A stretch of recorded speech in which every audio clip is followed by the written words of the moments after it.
And we are live.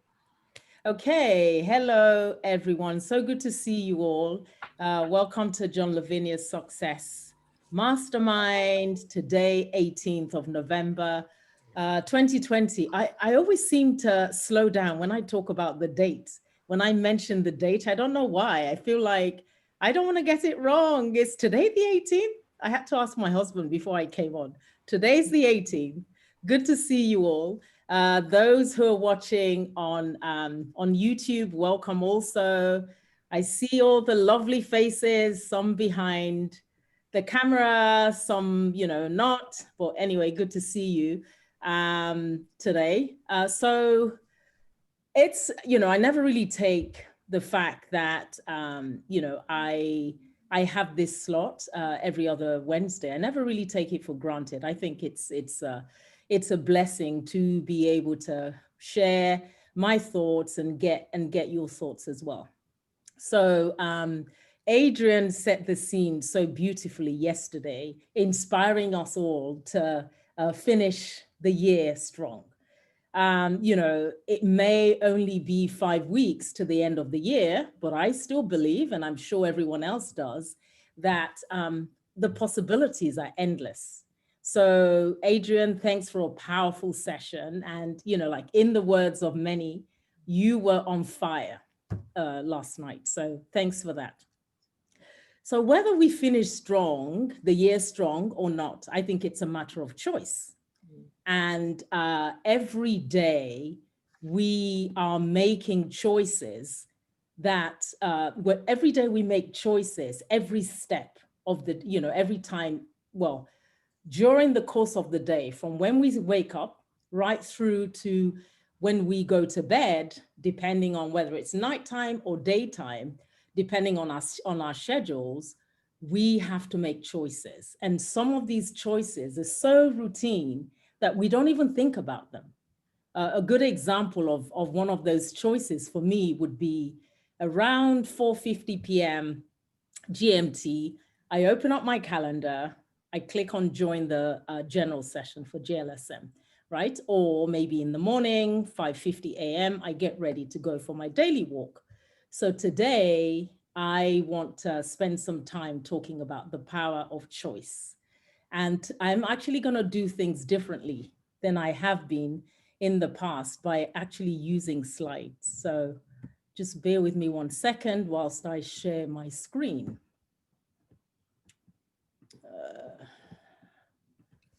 Share. So I guess you guys can see my screen, right? So I'd like to spend, some time, as I said, talking about the power of choice.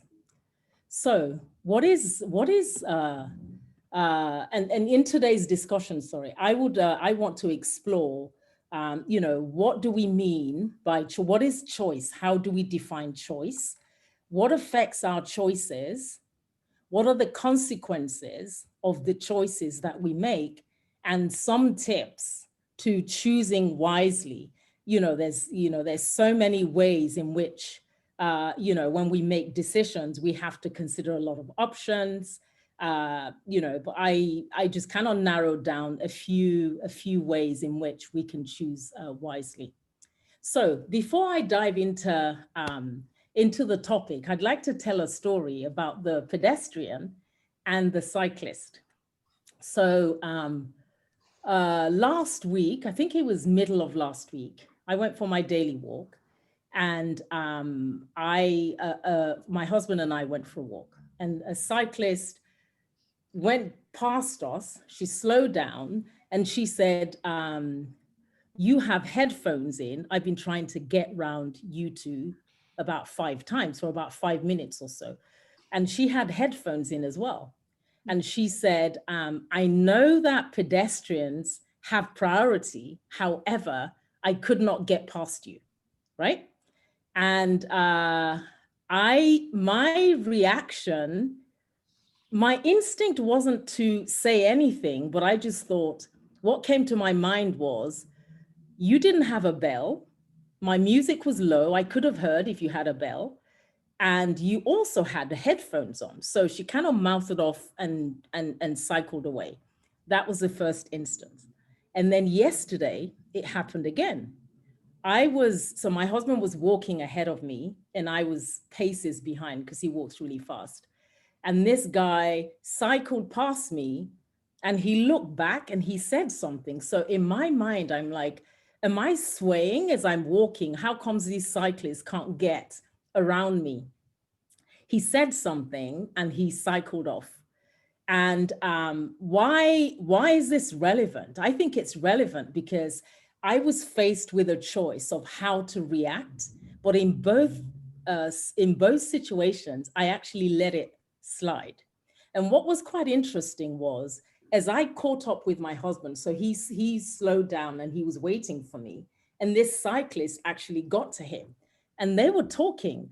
So I thought it was the same thing, and my husband reacted to whatever this guy said. As it turns out, they're colleagues, right? So as I approached them, I think my husband said, "Oh, there's my wife," and he goes, "Oh, I'm sorry for what I said to you." I didn't hear what he said, right? He just said, "Oh, I'm really sorry.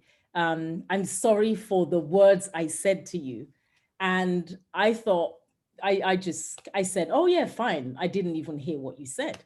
So, had I reacted differently, I think it could have potentially damaged a long-standing personal or professional relationship. So anyway, that's why that story is relevant. So that then comes to the point of how would we then define a choice, right? In its simplest form, I would say choice is defined as an act of choosing between two or more possibilities. So life is full of choices, and we have to be intentional, right, about our choices, knowing that they have consequences. So with the right mindset, one is able to make choices even under difficult circumstances and still progress in life. So a good example of that, I was chatting to Suzanne earlier, just kind of asking how her day went. And she mentioned that she had her brand application, I guess, rejected by Amazon, but she made the choice to pursue it. And, she would hear back in a couple of days. Despite that slight setback, she still had made the choice to pursue it with Amazon and have a good day. And in her words, she made the choice to carry on and felt like she's moving forward. So that's really, regardless of the difficult circumstances that we face, we can make a choice to still keep moving ahead. So what those who don't necessarily have that mindset, then that right mindset, they get stuck. And so I then started to think, could this be the reason why some people are successful and some people are not? And is there something that the successful people are doing differently that makes it easy for them to decide and choose?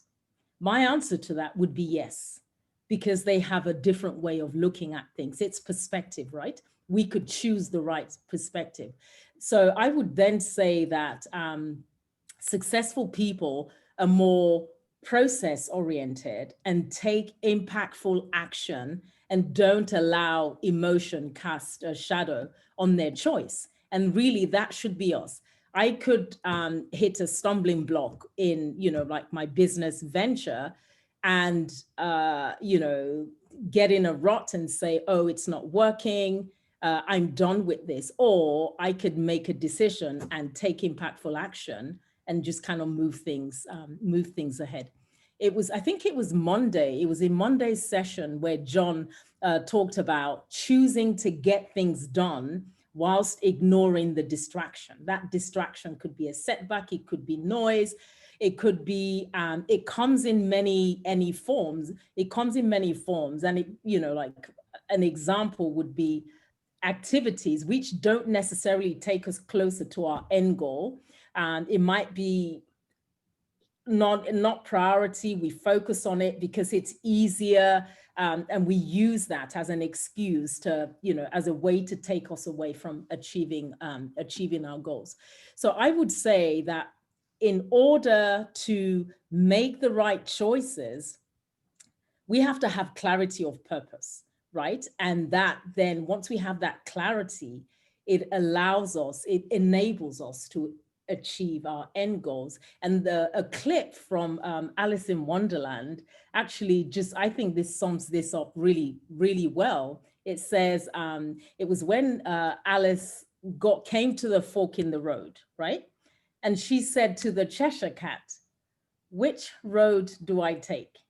And the cat responded, "Where do you want to go?"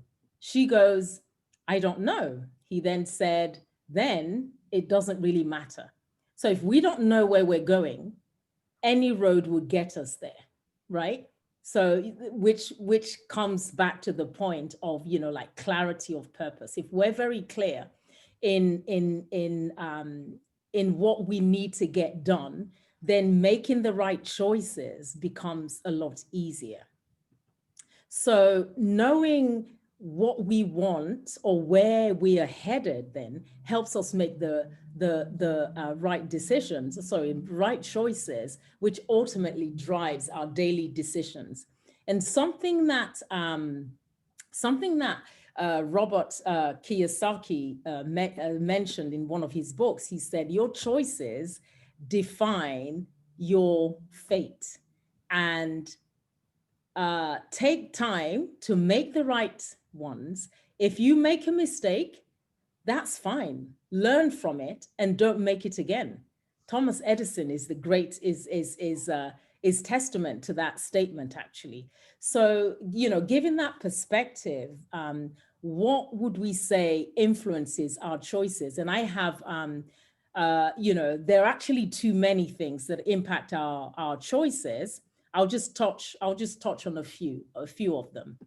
So one of them is our past experiences. So within us, we have a vast mental storehouse of past experiences and feelings, both failures and successes.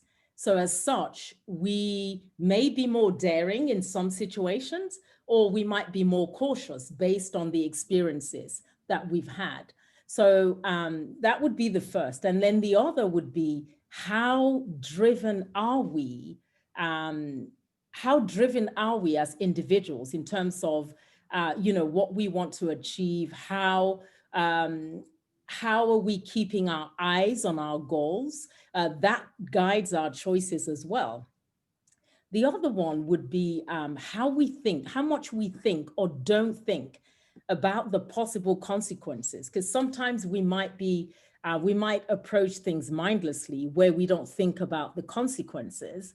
Where we spend time doing that, then it does impact our influence or impact our choices.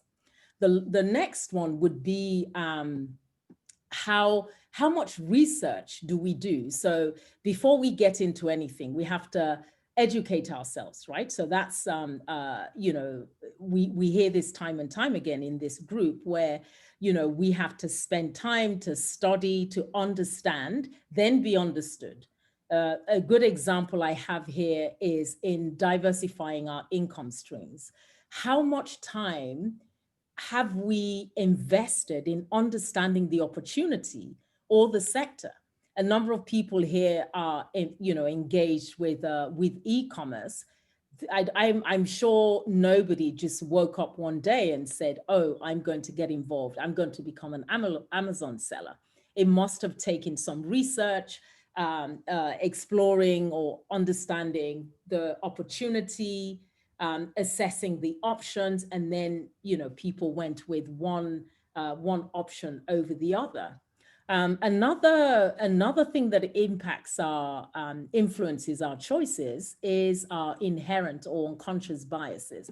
Sometimes we aren't aware of the fact that maybe some beliefs that we've grown up with influence the way that we make choices in some of the decisions that we take. Another would be our degree of commitment. I would say that really drives our choices. Commitment keeps us going. So we make a decision to do, we choose to go down a path. Our commitment is really what keeps us going, and it binds us. I would say it actually binds us to our goals. So if we, with that in mind, what would we say, the consequences of our choices? I would say just generally, the daily life that we live now today is a sum of consequences of choices that we've made up until this point, be it good or bad. Some of them are easy and some of them are extremely difficult. So sometimes a choice might be too hard and we simply decide not to choose. Whilst it may feel like we've, say, dodged a bullet, deciding not to choose is also a choice, right? So whether we choose or whether we make a choice or not, we've made a choice. So in this case, not choosing is also a choice. So another thing I kind of thought about was we all encounter setbacks from time to time, or we may have, it could either be a setback or it could be a door of great opportunity that opens up. How we deal with that, be it the setback or opportunity, is really is really our choice, right? And that results in consequences, either favorable or unfavorable consequences. So we have to kind of bear that in mind. Our choices do have consequences. Okay, so moving on to the next slide in choice making. So here I kind of thought about, when I'm faced with a choice, an opportunity or a challenge, what's note to self? What are the things that I want to remember when I'm making my choices? So first is I consider the priorities. What is the priority if I'm faced with a number of options, the goal, and the future impact of the outcome? So this is coming back to our consequences. I would say definitely lead with my head rather than the emotion. I don't allow emotion to kind of sway the decision. Instinct is another one. More often than not, I would say our gut instinct is right. We saw this at play in the 5-second rule by Mel Robbins. So I would say if something comes to mind, I mean, of course, you've considered all the other things, then you make the choice and you stick with it. The other would be to consider alternatives, right? If we think about coming back to the definition, we've said the definition of choice is choosing, the act of choosing between two or more possibilities. So if we consider the alternatives available, then we know that at least we've given it a shot and we're making the right choice. The next would be wise counsel. We need to get outside input. And the power of the mastermind actually comes to mind here. And if we think about Napoleon Hill's definition of the mastermind, it says it's the coordination of knowledge and effort in a spirit of harmony between two or more people for the attainment of a definite purpose. So getting a variety of opinions and words of wisdom can help us to make the best possible decision. So we're kind of feeding off each other. Faith over fear is one that I'm kind of learning on a daily basis, right? Because we know that fear is an emotion that can be crippling. So rather than let fear decide, I would just feel the fear and do it anyway. And we hear it time and time again. If not now, when? So what if I make a mistake? I've made that choice. I stick with it. If I fail, I just, or have a failed attempt, I get up and I try again. And, I mentioned standing by our choices. If we make a choice, stand by it, not looking back. Once we've made it, let's make sure our commitment, that we commit ourselves to it, and we basically refuse to look back.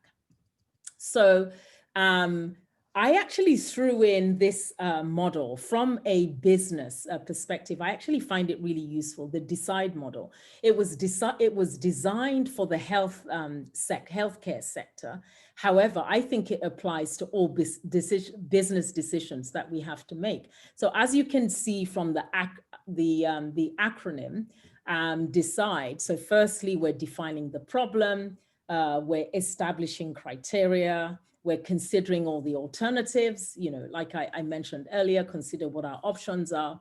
Then we choose our best, the best alternative. Then we go with we develop and implement our organized plan of action, and then we evaluate. So this is where we're evaluating, we're reflecting, we're reviewing how well we did.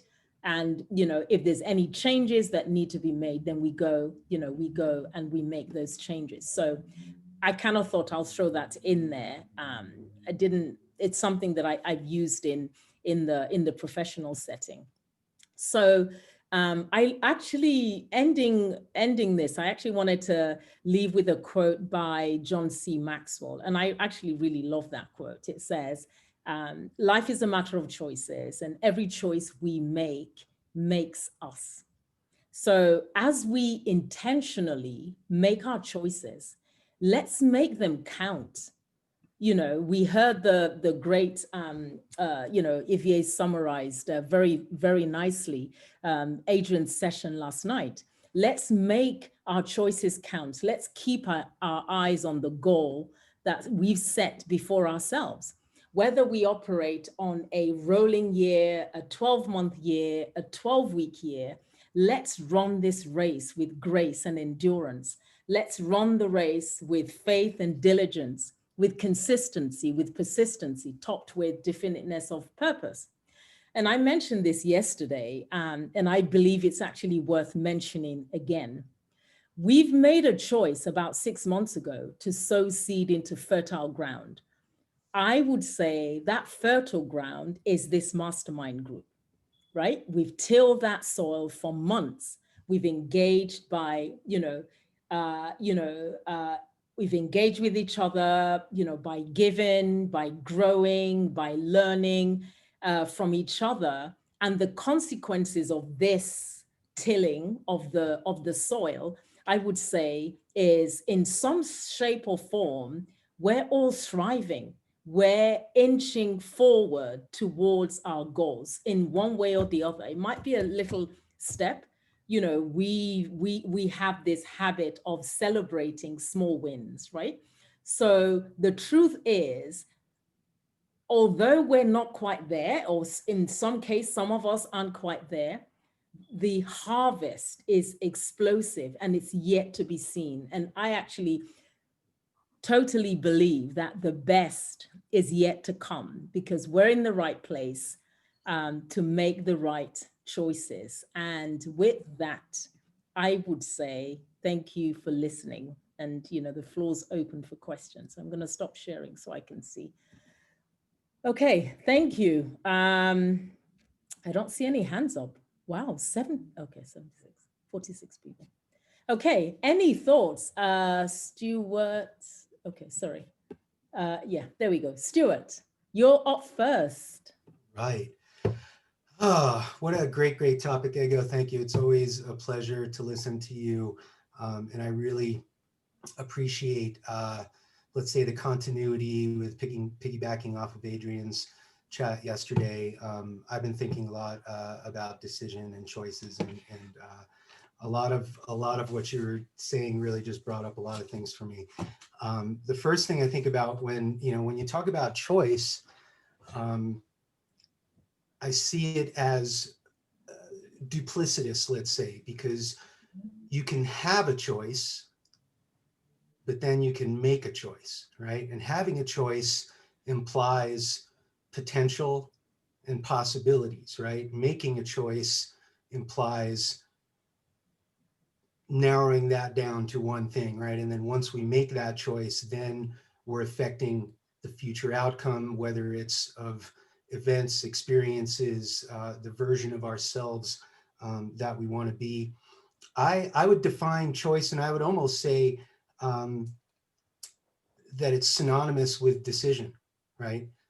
Or at Yep. least choosing is. And, you know, the other thing it brought up for me is choice is a noun, choose is a verb, Mm. right? And so you have a choice, it's this thing, but then you make the Yep. choice, which is an action, right? So that's kind of the first thing that struck me there. And really, I do, like, when I think of choice, I just think of decision. I think when you make that decision, right, it crystallizes reality and all the molecules in the universe to meet that future outcome.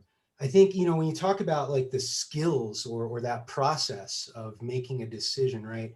I think, and maybe you said the first one to me is the gut, right? Your instinct, right? And whether that's moral compass or I've heard it, you know, I think Abraham talks about like a spiritual GPS or something like that, right? Where it's this, you know, using our gut to make decisions. It reminds me of the book by Gladwell, Blink. You know, the typically the best decisions are the ones that, you know, are the first things that we think about. And then, you know, there's this process, right? You're taking in information, right? There's all this data, right? And you really explained that well. That, you know, there's information and there's data, and you're taking in all this information, and then there's this act of processing all that information, right? And you were talking about that we have biases. And I was reading the other day about this thing called perpetual set theory, and it's essentially how our brain uses our biases and past experiences to influence not only our decisions, but also sort of our perceptions of things. And the classic example of this is like, you know, the picture that's, if you look at it one way, it's a bunny. If you look at it the other way, it's a duck or something like that. And, you know, and if somebody showed you that picture and said, quack, quack, look at this picture, right? Then all of a sudden we have these expectations, right? We're like, part of the way our brain works is we have expectations, right? And we almost steer our choices towards what we think is going to happen. So I thought that was pretty cool. And then the other thing about, you know, I appreciate and utilize all the time seeking counsel, right? And whether it's, you know, through our invisible counsel or through our mastermind, or, you know, just seeking advice from people. And yet I think that there is the danger of too much data, too much external you know, input. You know, what does this person want me to do? What does that person want me to do? And I remember a few chapters back in Think and Grow Rich, Napoleon Hill said, you know, ultimately you have to make your own decision, right? It's cool to listen to other people, and that's part of that process of taking in all that information and processing it. But ultimately, if it's not our decision, then it doesn't have the same power in terms of ripple effects, you know, in our world. Thanks. Great Awesome. topic. Thanks, Stuart. Always so insightful. So two things that kind of stuck out for me. I love what you said about choice being a noun and choose being a verb, right? That's just so profound. So, you know, we really need to, you know, be making the choice, because we've narrowed it down. We have the choices, we have the options rather, and then which is the possibilities, and then we narrow it down with the verb, the doing, by making the choice. And then on the point of seeking counsel, I actually thought about that too. I would say having clarity of our goals, having that clarity of our desired outcomes is really important, so that when you seek counsel, you're getting different opinions. Not necessarily you're not getting people to help you decide, but it's interesting to see other people, hear other people's views and opinions.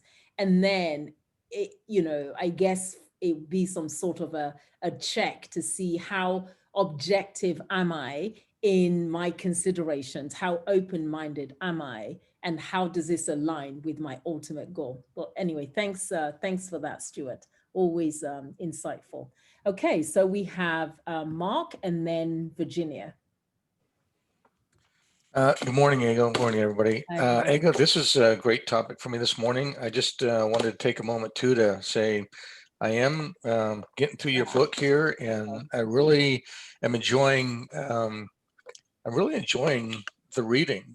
Your unicorn sisters, where you came from in Nigeria, and having to go back to high school there, and come back to going back to London, and filling in kind of your background and why you are where you are in this journey in life. So to anybody who's out there, and for those who are maybe wondering the impetus, it's really, I didn't just get Égo's book because she's part of this group, although that has some impetus for me.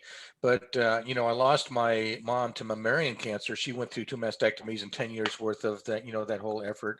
And my dad died of squamous cell carcinoma. Everybody can see the scar on my head. I've got basal cell. I've been through that. One of my sisters had breast cancer where she had a small polyp. So it's in the family. And then my youngest sister just had hysterectomy about 3 months ago. So it's in the family. And so to read books of inspiration, which, by the way, my sisters are said they're going to buy this book. I gave it to them because we've all lived that, and I think it's important just in this group as well with us. I know I'm kind of going a little bit off topic, but in a way, it's not. I mean, it is about choices. It's about decisions that we make with what we're going to do, and it was my choice to go in this direction because I want more understanding and more education about how this might have relevance to my life. And I like, particularly in the ends of your chapters, where you give little action items or things to, little activities to pull upon. I mean, all these things, this all has some relevance in what we do every single day, and how we move forward, the choices we make. I would advocate that actually, in a point that you made and also Stuart made, from the standpoint of advisors. I'm looking at my advisors right here daily, every time, and what Ivier has said many times too. We have this whole group here that we look at that have all these, all these different levels of expertise and backgrounds that we can pull from. And with my background, I see where I've been, and I was also a participant.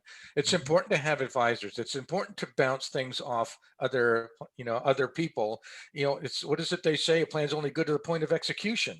When you get to that point of execution, then it's it's step by step, and you're making changes all the time to try to meet those things. So we are in a perpetual environment of choice, 24/7, 365 in my book.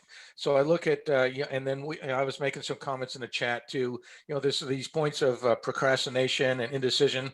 I'm hopeful that those are just fleeting, but maybe those points where we are actually at the decision point or at a point of choice, that we take some moments to actually have purposeful, thoughtful consideration before we move to the next one, because that will help us define. Doesn't mean it's going to be perfect, doesn't mean it's going to work for us necessarily, but when we get to that point, we actually are maybe working with the most right information that we have at the moment that we do that. And then we go to the next step. And if we continue, and you mentioned to this, my mind's just going crazy, Égo. It's a great thing this morning. And just, you talk about that too, about, these decisions and how we come to these decisions and how we move forward on all these. I was going crazy this morning with this. I'm just having a good time with this particular topic.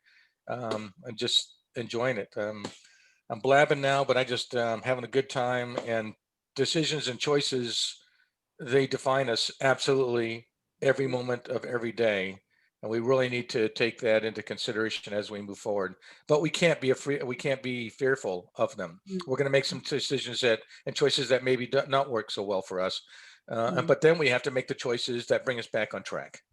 And that's the way it works all the time. And just because, for example, one of my businesses, sometimes things are working just fantastic, and then there's a lull, and doing everything right that I think that it should be done. But we also have to accept that sometimes things don't move as quickly as we want them. But it doesn't mean we start to second guess what we're doing either. We may be doing everything correct, and it's just one of those things. And these are forces outside of our realm that are just propelling us in a certain direction, and we don't want to get caught up in the second guess game, where then we start making choices that aren't necessarily good choices for us to move forward. And just keep the faith.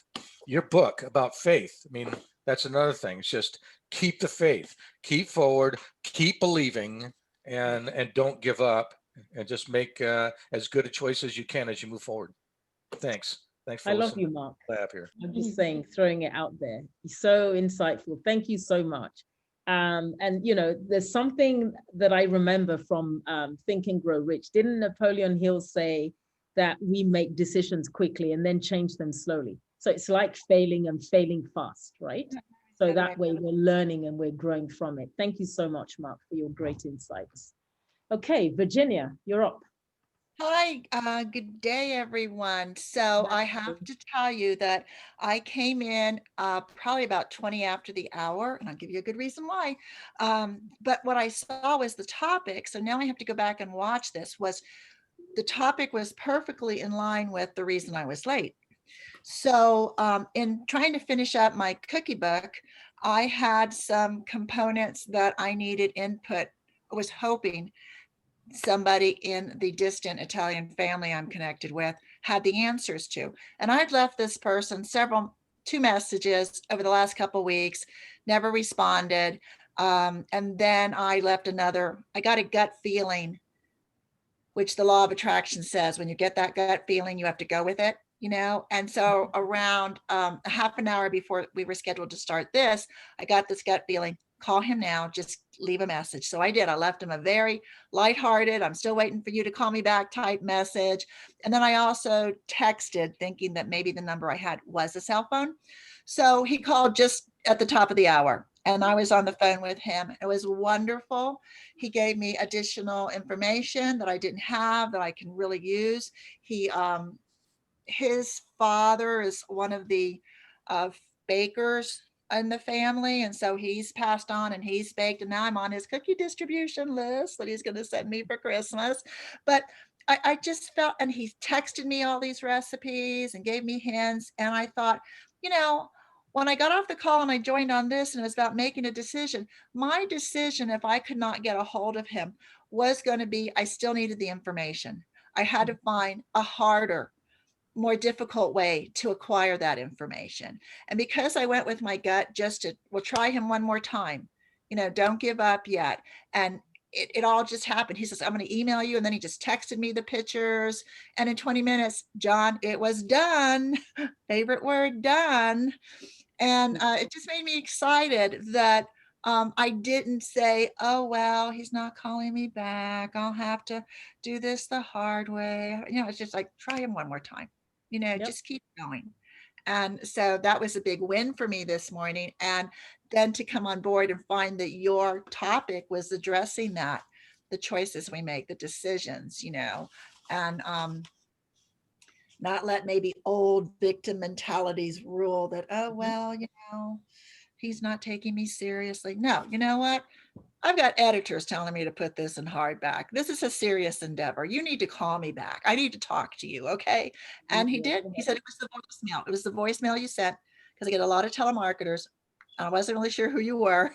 He and I had never really met in person. And so I was great. To me, that's a win. And I'll turn this over to somebody else and look forward to watching the replay of this. Thank you. Awesome. That's such good news. Good results. Well done. Thank you. Thanks, Virginia. Thank you. Okay, so we have Elma and then we have John. Elma.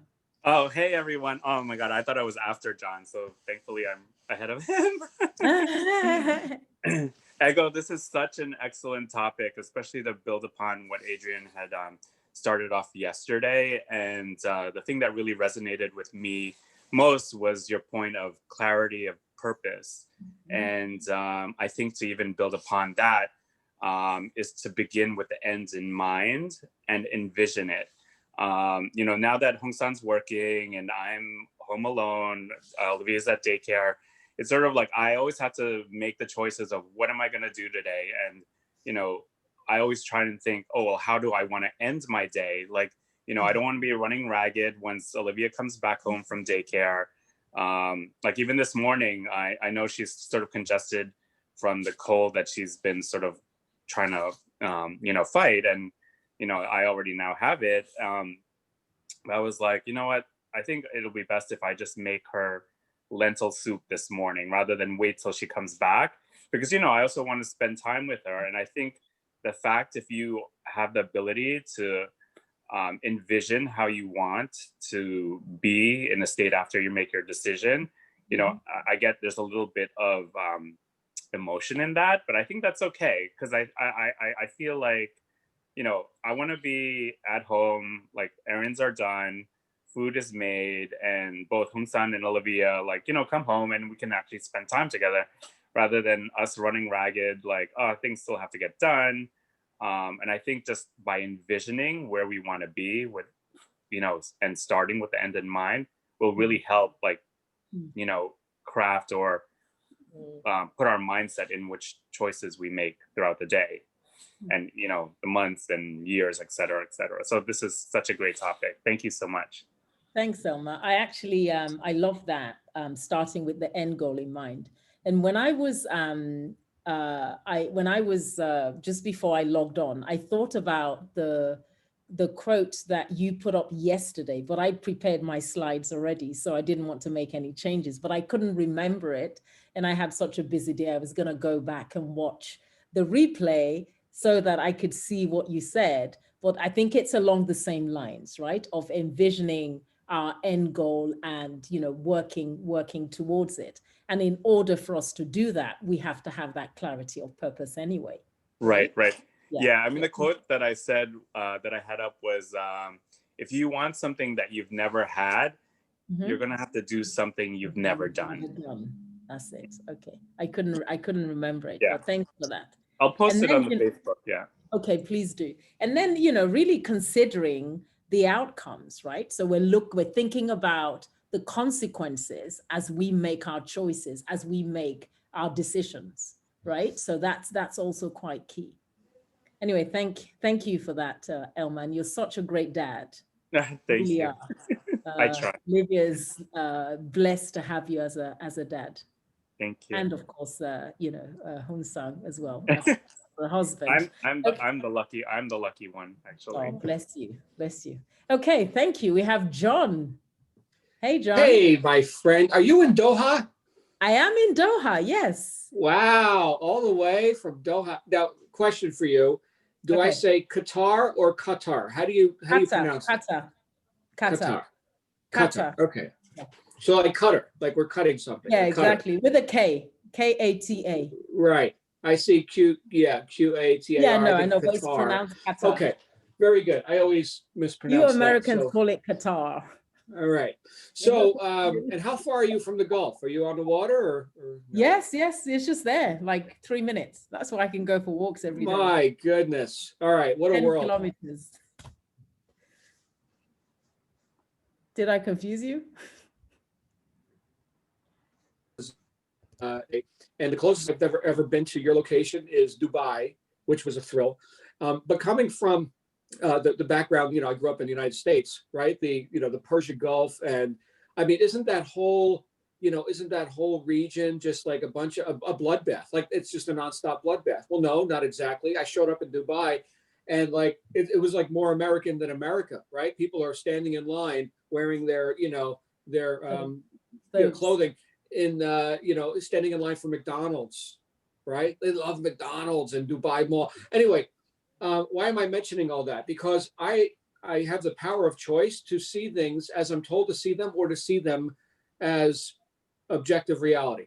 I'm able to choose how I will perceive the world. And that power of perception, that mental faculty, quite often I think is either neglected or taken for granted or not exercised. And especially in modern times, we heard before the session started, we heard, COVID, right? All right, so COVID, that's real. It's more real for some people than it is for others. And so can I look at that as, all right, here's my perspective about it. I have a power of choice over how I perceive COVID, right? Or I could just, I could accept what this person thinks. I could accept what, mainstream media says. I could accept this doctor. Oh, wait, he disagrees with the other doctor. Okay, so apparently there's lots of different perspectives on stuff. I attempt to the best of my ability to make choices based on facts, not based on assumptions. So I'm thinking right now, in this your talk, as soon as I saw Power of Choice, it reminded me of something I got from the most prolific philosopher ever, was L. Ron Hubbard, wrote millions and millions of words. He talked about games and how above all games, like you could have a game, you could have right here, you've got, these are the freedoms, you can move around the board. These are the barriers, right? They're the rules, you can do that, you can't do that. And here's the purpose of the game, move the ball across the goal line. But above all of that is the power of choice. Do you choose to participate in this game? And I think a lot of times, and we even see this in movies and stuff, I was thinking of the Matrix, not the first one, but one of the sequels, where Neo and Morpheus and Trinity, who my daughter was named after, that character, but they walk in to see the Merovingian, right? And he's a really powerful guy. He's a computer program, obviously, but he manipulates other programs. And so they were talking about the power of choice. And he said, no, it is not choice. It is cause and effect. Look, I have now given that woman in the restaurant, this is all electronic people, they don't really exist according to the movie, but I've given her a very special dessert and it caused a reaction in her body, which she didn't choose. So what this guy, this power mad guy, was arguing for was that I can trump your power of choice. I mean, the guy was a tyrant.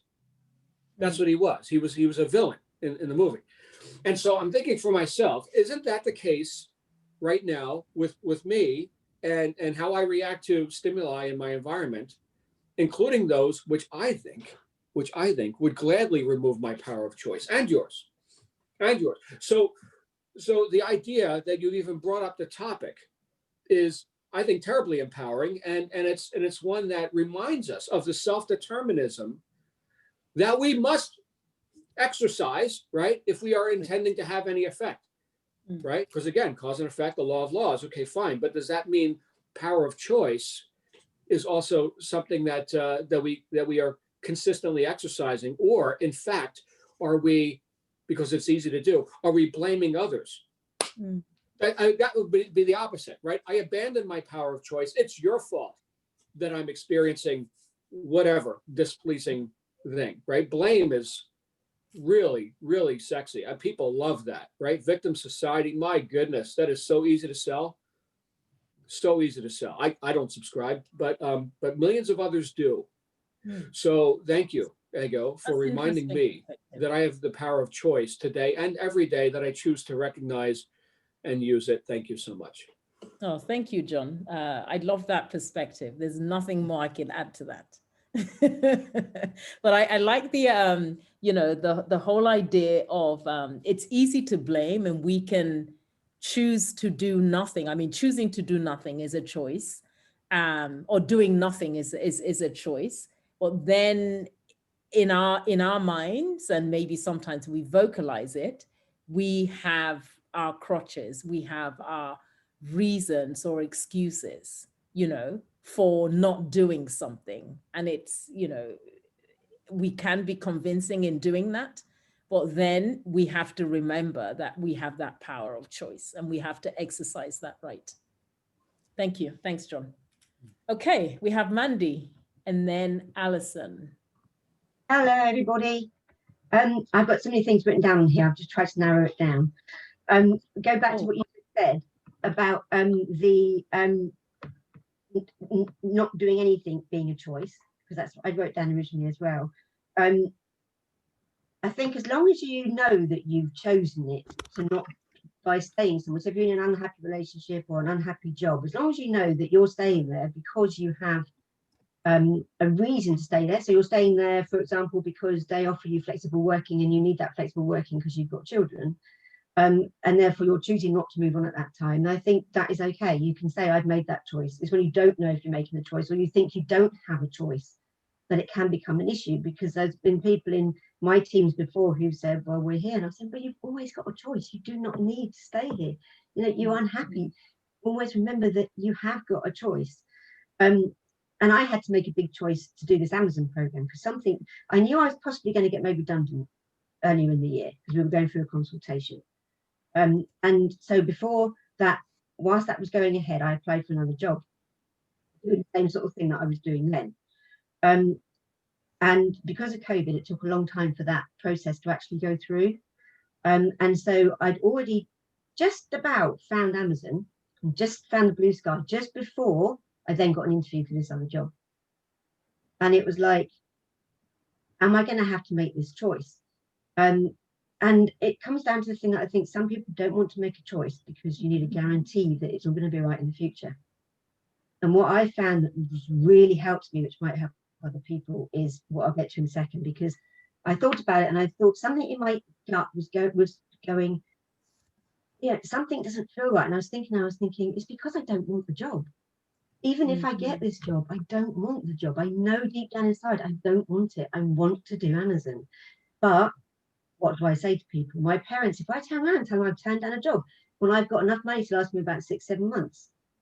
And it was like, but that's how I feel. So I made a decision in a couple of days I was waiting that I was not going to accept it, even if I got offered it, and that I would just take whatever my parents said about it. I just decided I was going to tell them, no, this is why I haven't taken it. I didn't get the job in the end, which is fine because I didn't want it anyway, but I'd already made that choice.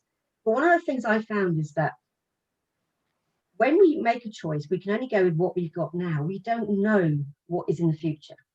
We don't know what might be coming up. Nobody would ever have thought that COVID would be here this year when they were thinking about what we were going to do last year. So I stopped thinking or worrying about the future and trying to take it one day at a time and just work on what you've got. So basically, what would you do anyway? Would you say, I need a guarantee for 2 months, 5 months, a year, or whatever? So I knew that I only had this money for a certain amount of time.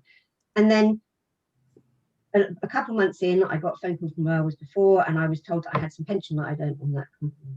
But I got that pension through, which has helped me go through. I've now tracked down another pension, and that money should get me through to the middle of next year. Not all the pension, I've just taken the money that the bit that I can take without affecting my pension in the future. And things just seem to happen that way. And if you worry, you worry about things that may never happen. So when you make the choice, yes, make sure you've got all the information now that you need. And if you want, put the pros down, the cons down of all the different choices that you're going to do, so you can see it on paper what your pros and cons are. And this is big choices I'm talking about. But then then follow your gut instinct. And if your gut instinct is you want to go with it, go with it. And you don't know what you do today will change what's going to happen tomorrow anyway. And that is just something that I think, just don't worry about having a guarantee in the future, because the guarantee is not going to be there, but it can work out. And take that, yeah. And that's just what I wanted. Oh, thanks, Mandy. Oh, I yeah. So you go first. I just wanted to make an announcement in a minute, but you go first. You say what okay, so you raised a valid point where you said we have to know that we have a choice. I want to believe that most adults know that they have a choice. And I know that there are different circumstances where people maybe feel helpless or they feel they don't have choices. But I think, yeah, that's key. You have to know that you have a choice and you exercise, that choice. People wanting guarantees. Tomorrow isn't guaranteed. Never mind the outcomes of our actions. And worrying about something will not change it. Right? Will not change it. I mean, the birds don't have to worry about anything. Flowers, plants don't have to worry. Why worry when our worry would not change anything? That's my perspective. But thanks for that, Mandy. So we have. Did you want to make an announcement? So we have Alison. Alison, sorry, I inadvertently lowered your hand. So you're next, and then we have Therese. But Mandy, did you have an It's announcement? only a really quick thing, just to say, in case you haven't got a Facebook page, that the Books for Britain tonight is going to be on at 8 o'clock, not 9 o'clock, so that it doesn't clash with Sophie's or the Blue Sky conference on at the moment. But it does clash with football still. And a shout out to say, if there's any males out there that want to join, please do come along and join, because this is the subject or the topic that we really need input from the men. It's going to be fun. It's not going to be embarrassing. It's going to be, it's going to be okay. We're in safe space, but I really would like the input of some men on their side, as well as our side, to take from the female side. So it would be lovely to see you there. Thanks, Égo. Thanks, Mandy. Okay, Alison, sorry about lowering your hand inadvertently. You're next. No, that's fine. That's fine. Great topic, Égo. Thank you for doing this. And I think over the last 6 months, that's what I've realized is one of my issues, is making decisions. And it's something that I never really, I really thought that I had a problem with making choices and making decisions. So it's been a real journey for me. And I think so many people are trapped and don't feel that they can make a choice. I remember so there's two separate things, I think, between choices and decisions, absolutely. But I remember when I was left school and I was doing some temping work, and I was just so miserable. I was stuck in this job and I was so miserable. It was only temp work while I was, finding acting work. And it was, and my boyfriend, now husband at the time, just said to me one day, "You don't have to do this. You don't have to do this if you don't like it. You don't have to do it." And it was an absolute revelation, because I think all my life I'd just been, you go to school, you go to college, you go to uni, you do whatever you do. And it was the first moment that it was like, wow, I can actually not do this. That was really powerful. But in the day-to-day decision making, I think the times when I've wobbled is when you set a goal and then you start doubting yourself, and those self-doubts come in, and then you start wobbling on your goal. And that's been when it's so important to make that decision and stick with it and make it work. And I've got my my best friend from school. We did everything together, music and acting, and we just did everything together. And when we left, we could have both gone into the music or acting, or she could go anywhere she wanted to go. She had every skill. So she decided to go the business route, and she's now head of a multi-billion pound business, literally the head of it. And I said to her, what is it that makes you so good? And it could have been a million things. I find the right products, I'm great at numbers, I'm great at this, I'm great at that. But she said, I'm great at making decisions. And that just struck me. I never expected that. And it just shows the import, making decisions quickly and then making them work. So yeah, that's what I didn't expect that either, Alison.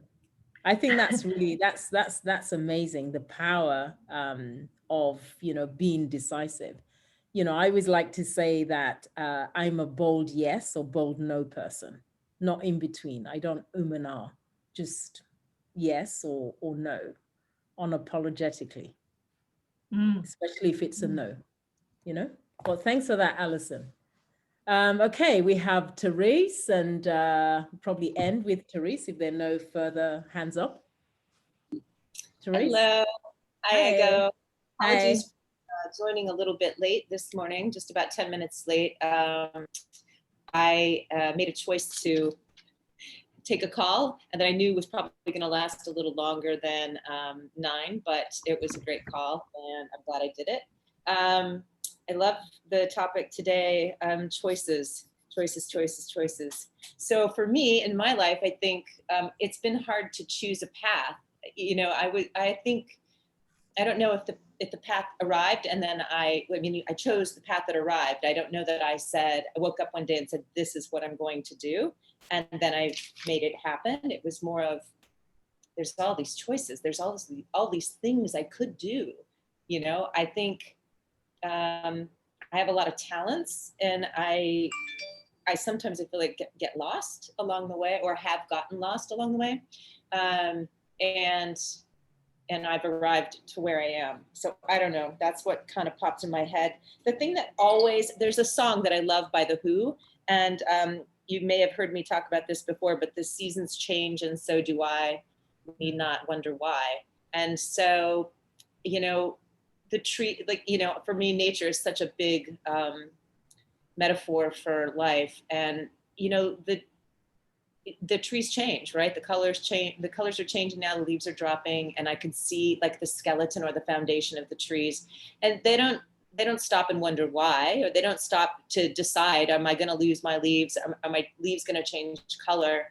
It just knows what it's doing and it does it. And then in the spring, you know, new leaves come out, and, you know, so I guess choice, just make the choice. I like that unapologetically it's emphatic yes or it's an emphatic no. And I try to bring that to the forefront of my mind every day. And this has just been a great reminder of just curiosities around choosing and choice. And I don't know. There it is.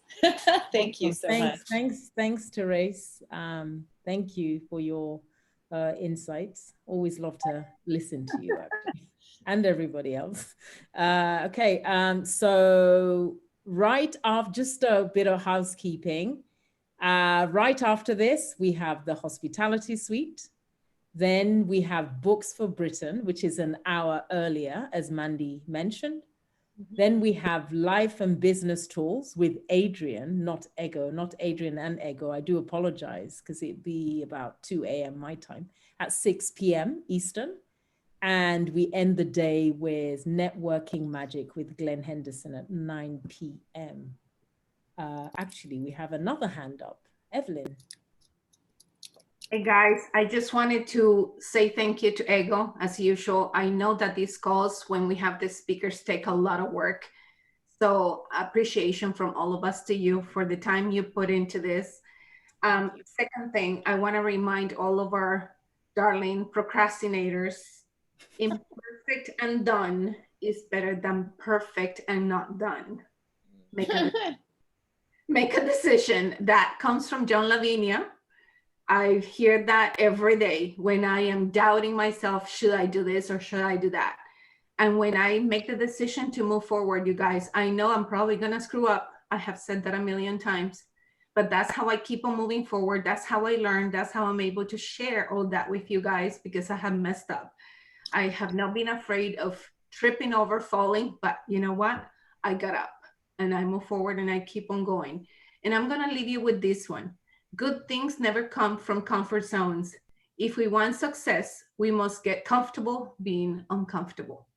Make a decision. Absolutely, I love it. Thank you. Thanks, Evelyn. And if we have no further hands up, I say have a great rest of day, evening to my European folks, and see you on one of the calls. Okay, have a good one. Bye, everyone. Bye. Bye. Ego. Bye-bye.